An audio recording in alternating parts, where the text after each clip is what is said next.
हनुमान में एक विशेष गुण था कि ब्रह्मचर्य का गुण था। मनुष्य की सफलता में ब्रह्मचर्य का भी बड़ा महत्व है। यदि तुम गृहस्थ आश्रम में हो तो एक पत्नी व्रत एक पति व्रत का ब्रह्मचर्य पालन करो। दिल्ली में जाकर, लखनऊ और पटना में जाकर विचलित मत हो। किसी के रूप सौंदर्य को देख करके, किसी की धन दौलत देख करके आपको अपनी पत्नी याद आनी चाहिए, आपको अपना पति याद आना चाहिए कि कितना विश्वास मेरे पति को मेरे ऊपर है, मेरी पत्नी को कितना भरोसा मेरे ऊपर है। आज मैं यहाँ कहाँ आकर्षित हो रहा हूँ। और जो लोग गलत गलत जगहों पर अट्रैक्शन होते हैं और जहाँ नहीं आकर्षित होना चाहिए वहाँ आकर्षित होते हैं, वे लोग अपने अस्तित्व को खो देते हैं, अपने व्यक्तित्व को खो देते हैं और अपने कर्तव्य को भी भूल जाते हैं। उनके साथ में जुड़े हुए जो मेंबर हैं, उनके भाई, उनके माता पिता, उनकी बेटी, उनका बेटा, उनकी पत्नी, दादी दादा, वे सब चिंता, टेंशन और दुख में गिर जाते हैं। आपकी गलती का भुगतान केवल आप नहीं करोगे, आपसे जुड़े हुए लोगों को भी आपकी गलती का भुगतान करना पड़ेगा। अभी यहाँ पर कोई एक आदमी बाहर गया था और वहाँ से उसके पैर में गंदगी लग गई है और उस गंदगी को लगाकर इसमें आ गया है और इसमें 50 जगह उसने पैर रख दिया है। थोड़ी थोड़ी गंदगी की मुहर लगा दी है और उस गंदगी पर 50 लोग बैठे हैं। वो गंदगी उनकी पैंट में लग गई, साड़ी में लग गई और अब वो जाएंगे घर, जब सोएंगे बिस्तर पर तो गंदगी बिस्तर पर लग जाएगी, गंदगी रजाई में लग जाएगी। अब उस एक व्यक्ति की असावधानी जो गंदगी लगा कर आया और कितने लोगों तक गंदगी का प्रसाद बट गया।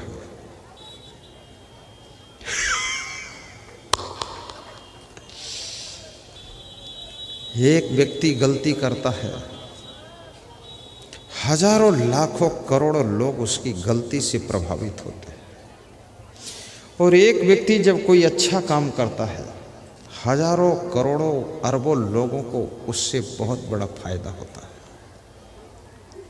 जैसे मैं संत बना था, मैं तो अपने लिए बना, मेरा उद्देश्य ये नहीं था, मुझे पता भी नहीं था कि मैं ऐसा प्रवचन करूंगा या मेघौना आऊँगा, मुझे याद नहीं था। लेकिन संत बना था अपने कल्याण के लिए, अपनी शांति के लिए। लेकिन अपनी शांति के साथ साथ मेरा संत बनना आज कम से कम 40 करोड़ लोगों, वर्ल्ड के 40 करोड़ नर नारियों की शांति भी हमारे सत्संग से प्राप्त हो रही है। 40 करोड़ साधु बन गए हम, तो इतने लोगों को फायदा हो रहा है। यदि हम बिगड़ जाते तो बहुत लोगों का नुकसान भी करते हैं, क्योंकि बुद्धिमान आदमी जब बिगड़ता है तो भी प्रलय करता है, और बुद्धिमान आदमी जब सही राह को चुनता है तो न जाने कितने लोगों की जिंदगी में सुख शांति पैदा कर देता है। इसलिए मैं निवेदन करूंगा, आप जो कुछ करते हो ये मत सोचना कि केवल मैं मेरे लिए कर रहा हूं। नहीं, तुम्हारा हर कर्म व्यापक कर्म है, बहुत दूर तक फैलता है उसका प्रभाव।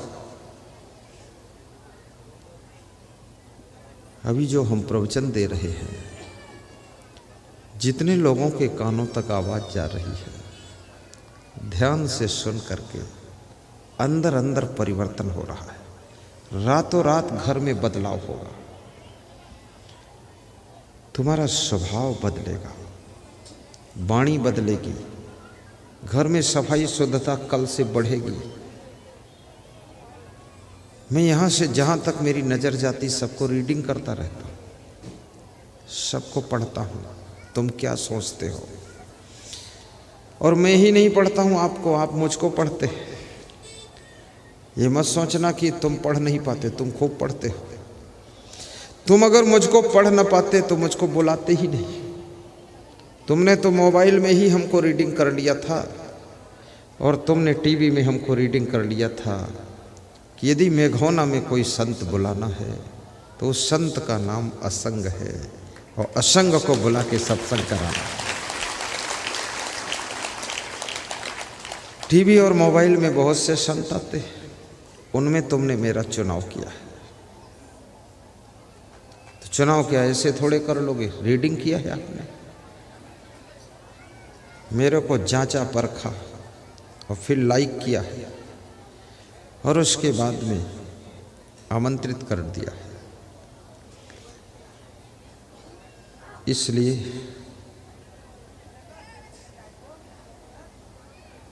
तुम इस दुनिया के महत्वपूर्ण व्यक्ति हो। ये मत सोचना ये दुनिया बहुत बड़ी है, हमारी क्या गिनती है, ऐसा नहीं है। ये भी मत सोचना ये बहुत लंबा चौड़ा परिवार, इसमें हमारी क्या गिनती है।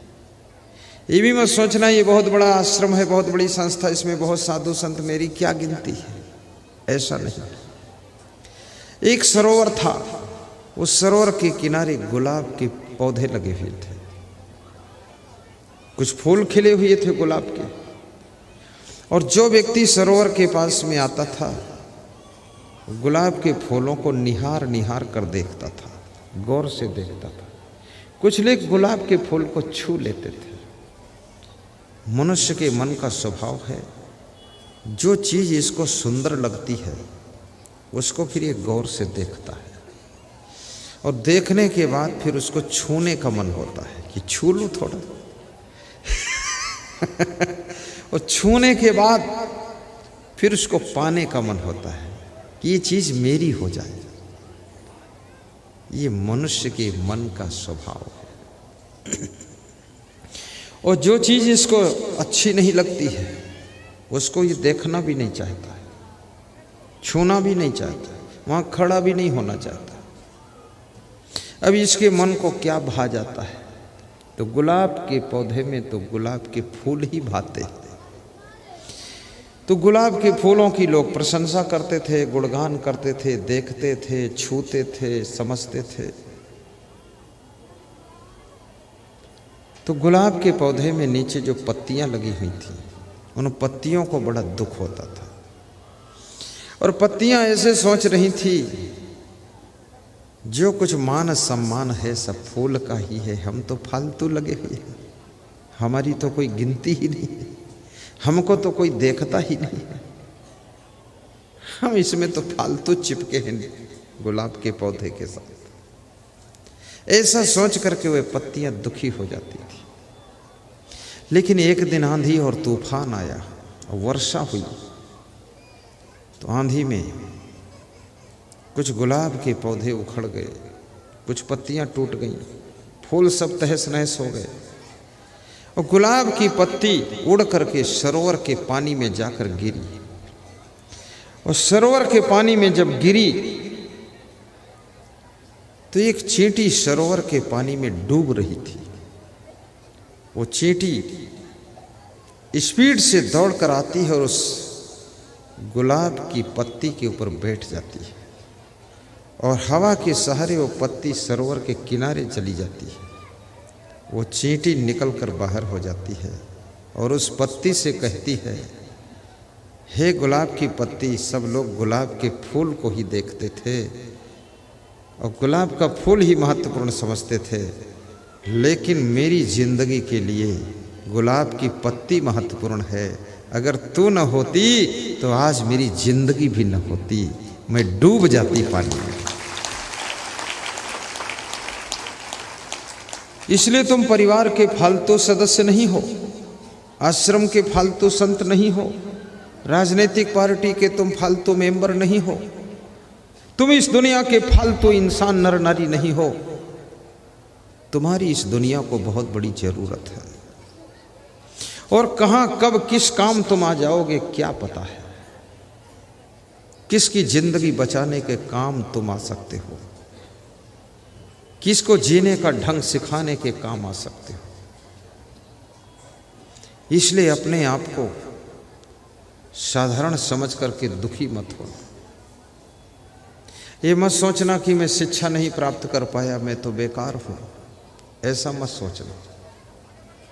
10वीं क्लास तक पास थे धीरू भाई अंबानी, और विश्व में इतना बड़ा उद्योग किया है रिलायंस का, जो MBA किए हुए लोग उनके पास नौकरी कर रहे हैं।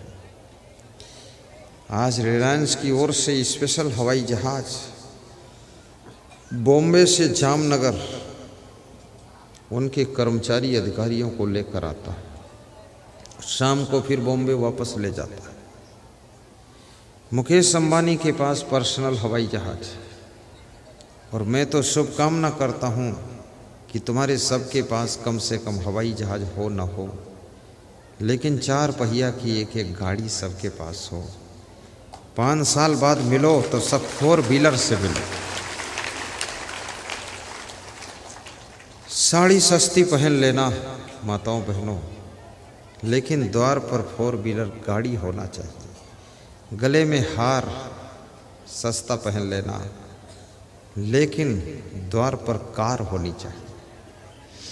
कार में जब बैठकर चलोगी, बरसात में भीगोगी नहीं, धूप लगेगी नहीं, धूल लगेगी नहीं। रात में जाओ या दिन में जाओ, किसी भी टाइम एनी टाइम आप जर्नी कर सकते हो। खगड़िया टू पटना जा सकते हो, लेकिन गले में हार कितना ही सोने का हार वजन हो, पर वो पटना तो पटना, ये सत्संग हाल से मेघौना गांव तक नहीं पहुंचाएगा वो तुमको, उसको लाद कर तुम ले जाओ।